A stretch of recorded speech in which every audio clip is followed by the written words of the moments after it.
The Panthers absolutely dominated the Atlanta Falcons in their 30-0 shutout win on Sunday. Let's take a look back at the good, the bad, which there wasn't really any, and the ugly, which is really only the Falcons from the Panthers win against Atlanta on Sunday.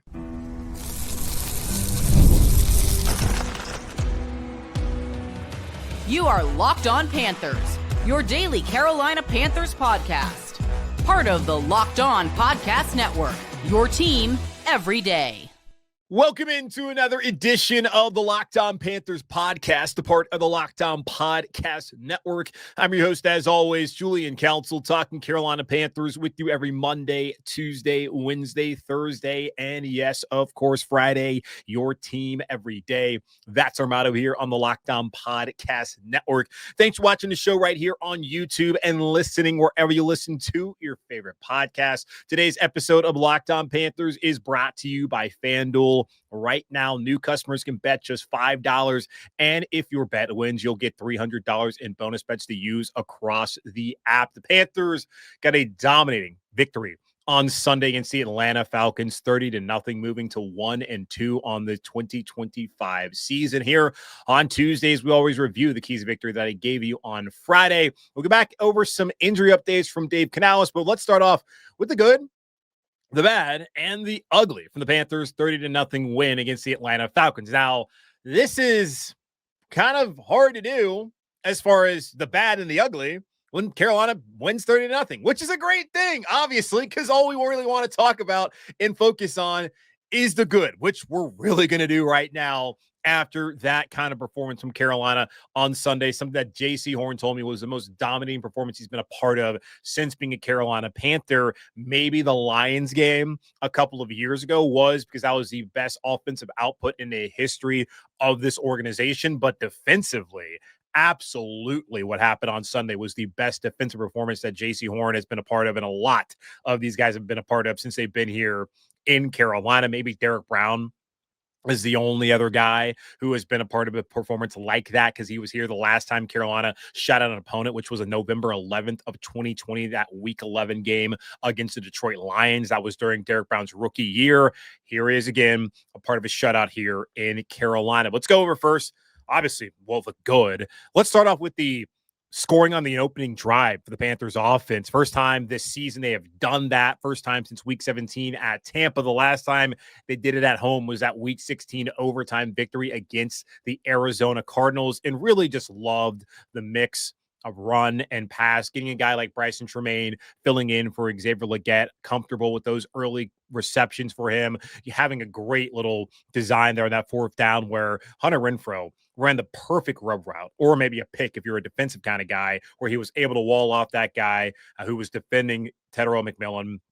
He gets stuck behind him. McMillan has a nice little wheel route, gets a perfect throw from Bryce Young for that first down. Bryce does Bryce things later on that drive, scrambling for the 4-yard touchdown. Carolina in control right off the bat in this ball game. They needed to get off to a good start. How about scoring a touchdown on your opening drive and getting things done there? So that is a part of the good. Winning the turnover battle. That had been obviously an issue the first 2 weeks of the season. Turn it over 3 times in Jacksonville, getting 1 interception, though, on an outstanding play by J.C. Horn. Then a week ago against Arizona, having 2 costly turnovers at the beginning of that game. Carolina was not giving themselves a chance at all in those games, spotting both the Jags and the Cardinals 10 points in both of their were convincing victories until the comeback there in the second half against Arizona. But both of their victories the first 2 weeks of the season. On Sunday, the Panthers won the turnover battle, and they took care of the football, in particular offensively. Yes, there was the Trevor Etienne muff punt that happened there in the first half. The defense, though, picked them up by going out there and forcing Atlanta to kick a field goal, which then was later on missed there. John Parker Romo really struggling, taking the job from Younghoe Koo, the Falcons, I believe, all-time leading scorer, their kicker who was cut recently. That is a decision that did not work out well at all for Raheem Morris, Falcons head coach, or Terry Fontenot, the Falcons general manager. Best of luck figuring that one out moving forward, guys. Bad day in the office for John Parker Romo. Bad day in the office for everybody involved with the Atlanta Falcons, but a great day in the office for the Panthers, taking care of the ball, scoring 10 points off those Falcons turnovers. One of them, of course, the pick six by Shaw Smith-Wade, an absolutely atrocious throw by Michael Penix Jr. that everyone in the stadium saw as soon as he threw it. Oh, that is going to be picked off and taken to the house, which it was by Shaw Smith-Wade. Then later on, 2 drives later, his receiver fell down. That was going to be a pick regardless. And if Nick Gordon just would have got that block, would have been a pick six for Mike Jackson, but 2 horrible throws by Penix. And those were 2 horrible throws that resulted in the interceptions. He had plenty on the day. The Panthers did a really good job of pressuring him. Even if they did not get home and get a sack, they had him uncomfortable the entirety of the day. He also just kind of had his own self uncomfortable just by his play overall. Then to close it out with a Lathan Ransom, nice little peanut punch to get that ball on the ground as Atlanta was just shamelessly trying to kick a field goal to avoid the shutout. Disgusting behavior by the Falcons. Just take your shutout with pride. They could not do that. Lathan Ransom decided, I'm going to punch this ball out. We're going to get this ball, and you guys can march your happy asses right back down I-85 to Atlanta with this L in a 30-0 loss. So love the turnover battle that Carolina was able to win. Then the defense. Can't say enough about him. I mean, Dave Canales, I asked him on Monday at the press conference. He's been asked about the scheme countless times. What has he seen from this defense recently to where they've played really well? And he talked about communication. Communication has led to the execution that they've had, and that aligns with what Nick Scott told me in the locker room after the game on Sunday. The 3 things he focuses on and the defense overall focuses on is communication, leverage, and effort. Can you communicate, stay on the same page of everybody, always have the right leverage, take the right angles, and then play with effort, discipline. Those are the kind of things you have to have defensively. And they've done that over the last 6 quarters, going back to after giving up that touchdown to open up the 3rd quarter in Arizona, and then what they did on Sunday against Atlanta. It was the Panthers' 2nd best EPA performance. Actually, they had the 2nd best EPA performance defensively of any team in the NFL during week 3 with a 24.44. Coincidentally, this was the best defensive EPA performance since the Panthers' last shutout back in 2020 against the Lions. The Panthers' most lopsided victory since the 38-0 win against these Atlanta Falcons during the 2015 Super Bowl season. And remember, we talked about it throughout the offseason. They were playing against Jacksonville to open up the year. J-Lo getting divorced, Ohio State having won a national championship. All those other years, the Jags beat or lost to Carolina, and Carolina lost in the Super Bowl. Maybe they had to start off the season by losing to Jacksonville in order to get to where they needed to go. So I saw a nice little sign out there from Dilworth Neighborhood Grill saying that felt like 2015. Well, defensively, it certainly did, as Carolina went out there and shot out Atlanta and blew them out in that way. And then through 3 weeks, by the way, look at the Panthers defense. They are 7th in defensive EPA after being 32nd dead last in the NFL last year. They are 7th through 3 weeks, not counting Monday Night Football in defensive EPA. The bad, not really anything bad to look at other than JT Sanders' injury. He was rolled up late in the game, needed help getting into the injury tent. Saw him in the locker room afterwards. He said the scans came back fine. Now he's going to have an MRI. He did have an MRI on Monday. Dave Canales was not giving us the result on those just yet. So we'll find out more of that on Wednesday. But I asked him, did it feel like an ankle sprain? He said it did not feel like an ankle sprain. He's had ankle sprains before, and he said that did not. Maybe this one's a little bit more severe than ones he had in the past. Not so sure, but that's the only bad I can take away from the game, which is obviously a good thing. And then the ugly. Nothing ugly about Carolina's performance. If anything, look at Michael Penix Jr., y'all. He was only starting a 6th game on Sunday, and he had by far his worst performance as an Atlanta Falcon and a starter in the NFL. Had a minus 21.38 EPA per dropback, which, again, worst of his career. Go back to last week in the Falcons win against Minnesota. I didn't watch the game, but I did see his stat line did not look all that convincing. All the story coming out of that game was about the defense. Well, his EPA per dropback in that game was a minus 11.46. Go back to week 1. He actually had his best EPA per dropback. So progressively, since week 1, having the best game of his career, statistically, looking at EPA, and in the last 2 weeks, he's had the 2 worst. he's getting worse. So good luck to the Atlanta Falcons in figuring out what's going on there with their young quarterback, Michael Penix Jr., because if there's anything ugly about the performance on Sunday, it ain't about Carolina. It's about him. So a lot of good, not really anything bad other than JT Sanders, and certainly nothing ugly about the Panthers 30-0 win against the Atlanta Falcons. Now moving on to 1-2 on the season, headed to New England to face off against the also 1-2 New England Patriots on Sunday afternoon. Dave Canales spoke to the media on Monday saying it was a great win for the boys. We'll talk more about what he had to say and some injury updates here in just a moment on Locked On Panthers.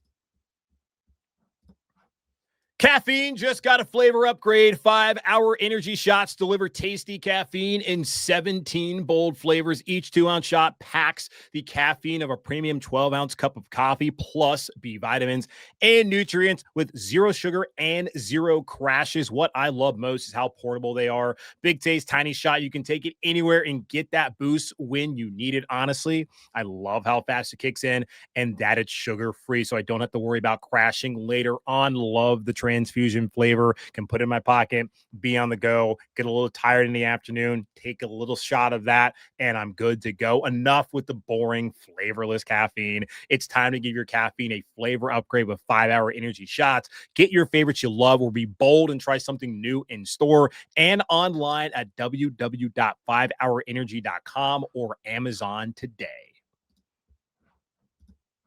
Just a reminder for everybody watching and listening to the show, at me or DM me over on Twitter at Julian Council, or at me over on Blue Sky at Julian Council to get your questions in for tomorrow. That is Wednesday's weekly mailbag we do here on Locked On Panthers. So follow me over on Twitter and on Blue Sky at Julian Council and get those questions to me right now. And really after the end of every game, just go ahead, send in whatever questions you have. I'll get to those on Wednesday like I do every single week throughout the entirety of the regular season here on Locked On Panthers. Dave Canales called the win on Sunday. A great win for the boys. They were still celebrating it as they had film review on Monday morning and afternoon following the 30-0 victory against the Atlanta Falcons. A couple of injury updates that Dave did give us here on Monday afternoon. No update, again, as I mentioned earlier, on JT Sanders. He's going to hold off until Wednesday to tell us. I guess some gamesmanship for New England, who will go through a day of preparation there on Wednesday at practice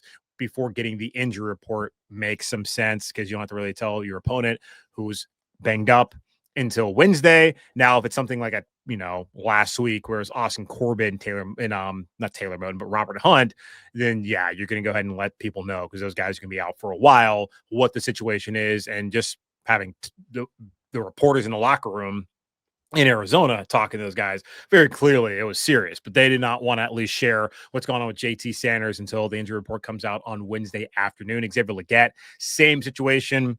Dave not willing to say where he's at this point in time, but we'll find out more about those two on Wednesday. If I had to guess, just based off of the conversation I had with JT Sanders, he's probably not going to play on Sunday. I don't know how significant it is, but yeah, he was in a boot, said it felt like more than an ankle sprain, was in good spirits. I mean, he's always a pretty, jolly guy as is, but yeah, don't think he would play on Sunday. Then Xavier Legette, don't really know. I would guess he's probably going to be more in line to play, certainly over Sanders. Robert Hunt did get an update there. He had successful surgery on his bicep tear. It's going to be a long time that the Panthers are looking at. Maybe at the end of the season, he could be back. My guess is that unlikely to happen, that he'll be back this season. You look at the last couple of years, Brady Christensen got hurt week 1. Done for the year. Austin Corbett got hurt week 5, done for the year. Both bicep tears. You see that happen across the league. Those guys have a pectoral injury, a bicep injury. They do not come back. Now, I remember last year, and this is not an NFL reference, it's a college reference. Looking at Notre Dame, they had one of their starting offensive linemen, I believe, he tore his bicep in August. Now, because the season in college is so freaking long now, he was able to come back for the semifinal and a national championship of the college football playoff there in mid-January. So possibility just based off of that, and everyone's different, that maybe there is some truth that towards the end of the season, which I would think would be after Christmas, week 17, week 18, if they get Robert Hunt back at all, but also depends on where this team is at that point in time. We're only sitting at 1-2, plenty to still figure out about who this team truly is going to be this year. Some winnable games on the horizon. Long way to go before even really truly considering whether Robert Hunt will play again this season. But my guess is he's not going to be back. Austin Corbett, though, did not have surgery, which means that he's just going to be rehabbing. And Dave said it's closer to a 6 to 8 week recovery and that they'll take it week to week. And he did mention, because Austin, with the MCL a couple years ago, has experience having the rehab from this injury. So that will give him a better chance of coming back compared to, of course, a couple years ago where he had to have surgery, much like last year, Derek Brown had to have surgery. I mean, Derek Brown, that was a weird thing. He played through it. Knee was swole up coming back on the plane from New Orleans. And then he was walking out to the practice field and he said, "Hey, man, yeah, you messed up your knee. So we're going to have surgery." Like a wild situation where he was, felt good enough to go out there. I'm sure he was sore, but felt good enough to go out there and to practice that next day. And that just was not the case for him. But yeah, Austin Corbett did not have surgery. So they say closer 6 to 8 week recovery. So we just go back to last week. That would be really when it starts off. So counting 1, 2, 3, 4, 5, 6. So let's say November 2nd, 9th, and 16th, like those would be the games where he could first come back. And let me pull up the Panthers schedule real quick to figure out which games those would be for them. So that would be home against the Saints, at Atlanta, and then right now that would be the Monday night game against San Francisco. We'll see how that plays out. But yeah, so home against New Orleans, at Atlanta, or potentially on the road against San Francisco. That would be the timeline of his potential return. Now, Cade Mays did play pretty well on Sunday. I'm curious, just kind of like maybe they could think about putting Corbett back at guard if they decide that they want to have him there instead of Chandler Zavala, depending upon how Zavala performs. And just, I don't think they're going to just keep Corbett on the bench if he's back healthy and ready to go.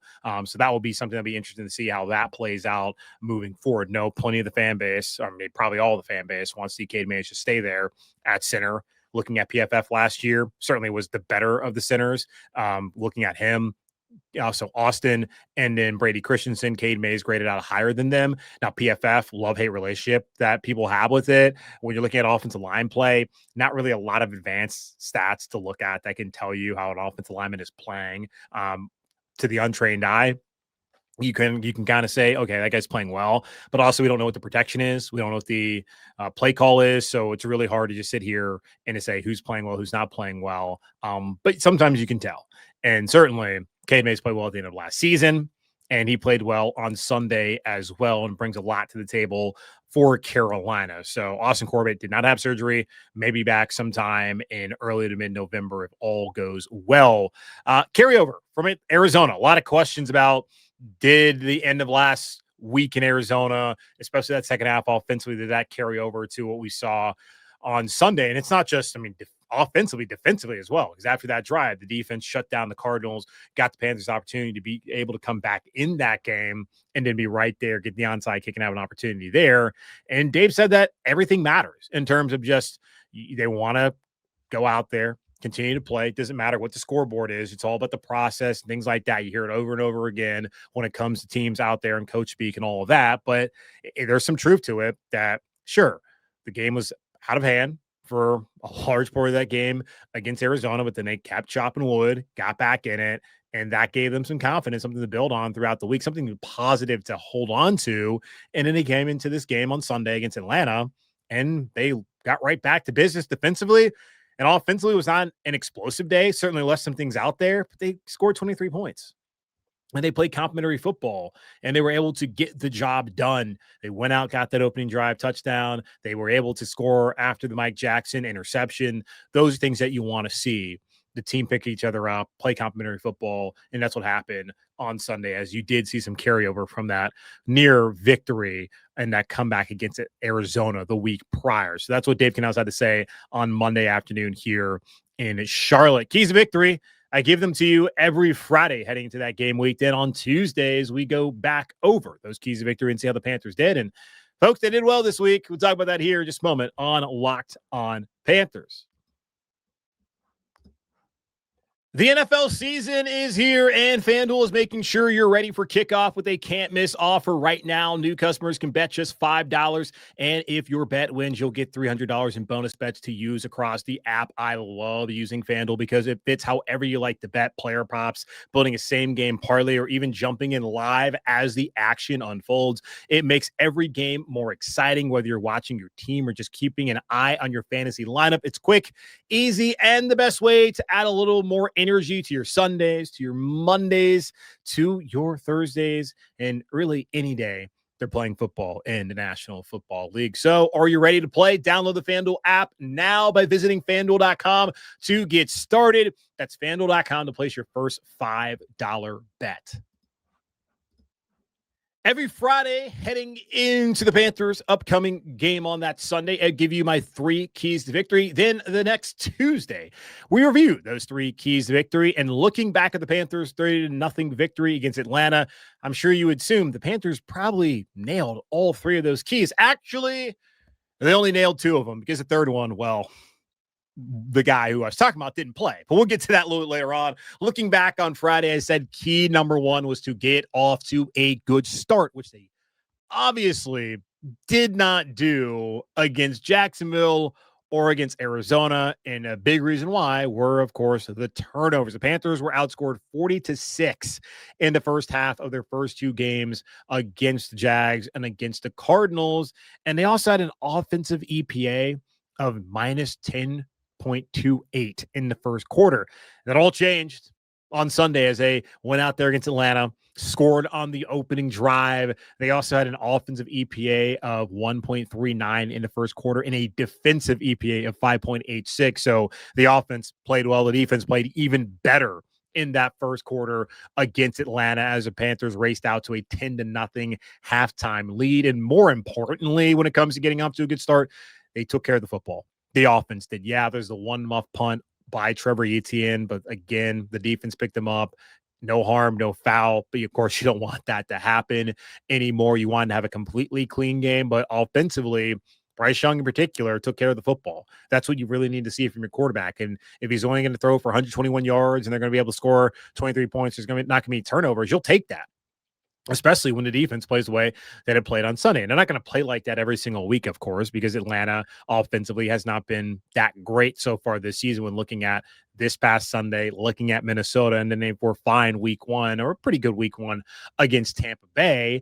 But you're going to play Buffalo later on. Pretty good offense. LA, pretty good offense. Like, you're going to need your quarterback to give you more and the offense to give you more overall. But what you also need even more than that is for him to take care of the football. And that's what Bryce Young and the offense was able to collectively do on Sunday afternoon against Atlanta. Key number 2 was to slow down the Falcons' pass rush. All of a sudden, Atlanta appeared to have a great pass rush after what's been like generations, according to Aaron Freeman of Locked On Falcons, as we talked to him on our crossover Thursday last week, presented by Prize Picks, that the Falcons have like really never had a pass rush, and they finally had one, and they entered into Sunday's contest 3rd in the NFL with a PFF pressure percentage of 46.3%.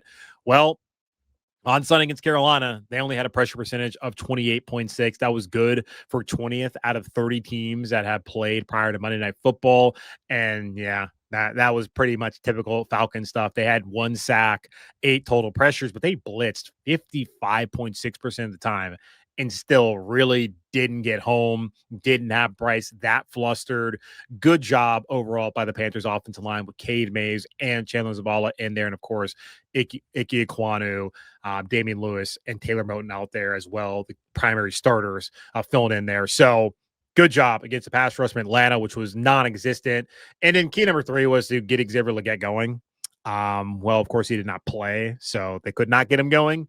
He was on the sideline, getting a nice mental reset. My hope is, I'm sure organization's hope is that he will, of course, not be out for too long, but he can look at what he saw on Sunday, look at the film review, and he can get to being the guy they were hoping he would be when they went out there and drafted him, traded up and it's the first round to get him. So yeah, that key did not work out. Did like overall kind of how the receiving core played, even in a day where they didn't throw the ball a ton, didn't have any big sort of plays through the air, but they made it happen on an opening drive when they needed to. The big play to Ted McMillan, and then you look at just some of the other plays they made as well.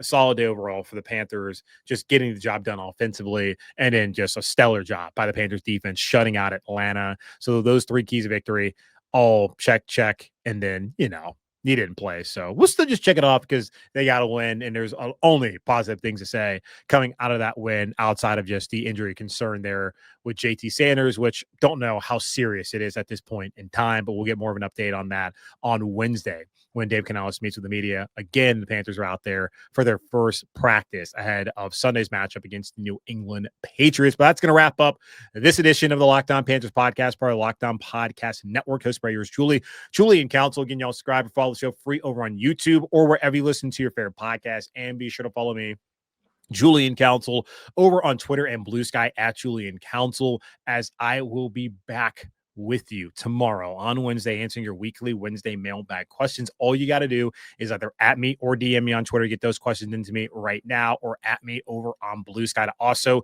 get in those questions. In the meantime, be safe, be happy, be whole. As always, keep pounding, and I'll talk to y'all on Wednesday.